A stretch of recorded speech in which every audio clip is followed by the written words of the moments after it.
সম্পত্তি 2024 বিল বাতিল করতে হবে।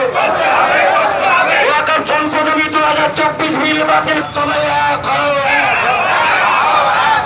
আমাদের সম্পত্তি আমাদের কাছে রাখতে হবে। আমাদের ওয়াকফ সম্পত্তি আমাদের হাতে রাখতে হবে।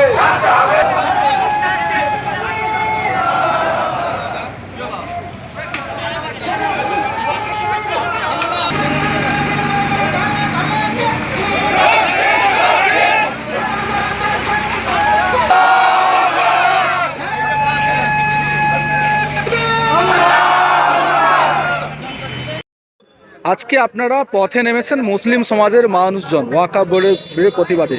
মূলত কোন কোন দাবিকে নেমে একে রাস্তায় নেমেছেন আপনারা? আমরা আজ রাস্তায় নেমেছি কেন্দ্র সরকার যে তার সংখ্যাগরিষ্ঠতার জোরে ওয়াকফ বিল তীব্র প্রতিবাদ সত্ত্বেও পাস করেছে এবং সেটা আজ পর্যন্ত আইনে পরিণত হয়েছে। এই ওয়াকফ আইন এটি একটি কালা কানুন। এটা দেশের আপামার মুসলিম সম্প্রদায় সহ দেশের সংবিধানের প্রতি মারাত্মক এটা আঘাত। সংবিধান আমাদেরকে অধিকার দিয়েছে যে আমরা আমাদের মসজিদ, মাদ্রাসা, ঈদগাহ, কবরস্থান তার দেখাশোনা করব, তার তত্ত্বাবধান করব। আমাদের সেই সংবিধান দেওয়া অধিকার এই কেন্দ্র সরকার তা কেড়ে দিতে চেয়েছে। আমরা কোনো মতেই এই কালা কানুন মেনে নিতে পারবো না। এই কালা কানুন যেন অতি শীঘ্র প্রত্যাহার করা হয়, সেই দাবি নিয়ে আমরা আজ পথে নেমেছি। আপনারা কি মনে করছেন যে এই আইন পাস হয়ে যাওয়ার ফলে আপনাদের মুসলিম সম্প্রদায়ের যে সম্পত্তি তৎসহ বিভিন্ন বিষয় লঙ্ঘিত হবে? নিশ্চয় 100%। কেননা এখন পর্যন্ত খবর যে বেশ কিছু কবরস্থান সিজ করে দেওয়া হয়েছে। তার মধ্যে উল্লেখযোগ্য বিজয়নগর কবরস্থান সিজ করে নেওয়া হয়েছে, তার সমস্ত আমাদের কাছে নিশ্চিতভাবে খবর আছে। এবং যে আইন আপনার নিয়ে এসেছে, এই আইন আপনার ধর্মস্থান যে আইন ছিল, যে স্বাধীনতার পূর্ব থেকে যেখানে যা মন্দির, মসজিদ এবং ঈদগাহ, কবরস্থান আছে সেগুলো সেভাবে রাখা হবে, পরিবর্তন করা যাবে না। সে আইনকেও লঙ্ঘন করছে এই আপনার ওয়াকফ সংশোধনী আইন। সেজন্য এই আইন প্রত্যাহার করতে হবে সরকারকে। আপনারা কি এর পরবর্তীকালে দীর্ঘতম আন্দোলনে যাবেন? নিশ্চিত আমরা আমাদের শেষ নিঃশ্বাস পর্যন্ত আন্দোলন চালিয়ে যাব। আমাদের সামনে অসহযোগ আন্দোলন, খেলাফত আন্দোলন, তার সব ইতিহাস জলজল করছে।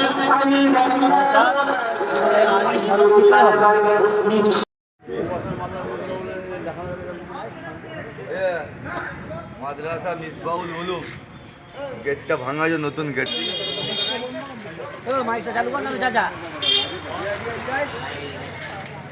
দোকানদার মাদ্রাসা গেটের সামনে আছে। হাজির হন। এটা কি করছে?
সম্পত্তির স্বার্থে আমাদের যে লড়াই চলছে, অর্থাৎ কেন্দ্রীয় সরকার বিগত যে 1923 সালের ওয়াকফ বিলকে 1955 সালে পরিবর্তন করার পর 1995 সালে যে আইন তৈরি করেছিল, সেই আইনকে গত 8 জুলাই 2024 সালে কেন্দ্রীয় সরকার লোকসভায় পেশ করে প্রস্তাবনাতে। তাতে সে আইনে বলা হয়েছে যে আমাদের এখানে যে আমাদের মুসলিমদের যে অধিকার রয়েছে, সেই অধিকারকে খর্ব করার চেষ্টা করছে।